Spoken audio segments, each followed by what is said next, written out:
எந்தெந்த தொகுதியை நான் கேட்கிறேங்கிற லிஸ்ட் என்ன தவிர யாருக்கும் தெரியாது. அப்படிங்கிறப்ப ஊடகங்கள்ல நீங்களா ஏதோ தொகுதிகள் வந்ததாகவும் அதுல ஏதோ போட்டிகள் இருக்கா போடுறீங்க. தேசிய ஜனநாயக கூட்டணியின் டெல்லி தலைவர்களை சந்திப்பதற்காக நான் சொல்கிறேன். எடப்பாடி அவர்கள் தான் கூட்டணி தலைவராக இருக்கும் பொழுது அமித்ஷா அவர்களை சந்திச்சு தொகுதி பங்கீடு பேச்சுவார்த்தை நடத்த வேண்டிய காரணம் என்னன்னு கேட்கிறேன். முதலமைச்சர் மாதிரி நீங்களும் கேக்குறீங்க. முதலமைச்சர் சொல்றாரு நீங்க டெல்லியில போய் எதிர்கட்சிகள்லாம் அங்க போய் தான் பேச்சுவார்த்தை.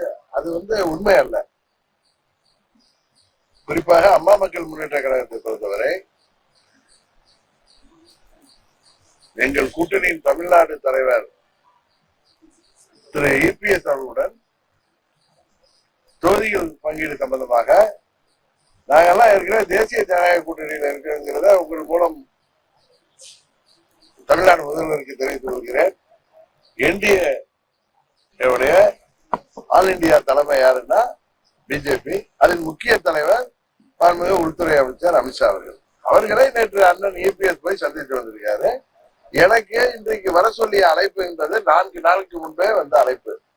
அதனால நீங்களா தொகுதி பங்கீடுக்கு தான் நாங்க போறோம் அப்படின்னு நீங்களா முடிவெடுத்தா, நீங்களே கேள்வியிலே லீட் கொடுத்தா அதுக்கு நான் பதில் சொல்ல வேண்டிய அவசியம் இல்லை. உங்கள் கேள்வியில் தவறான கேள்வி என்பதுதான் எனது பதில்.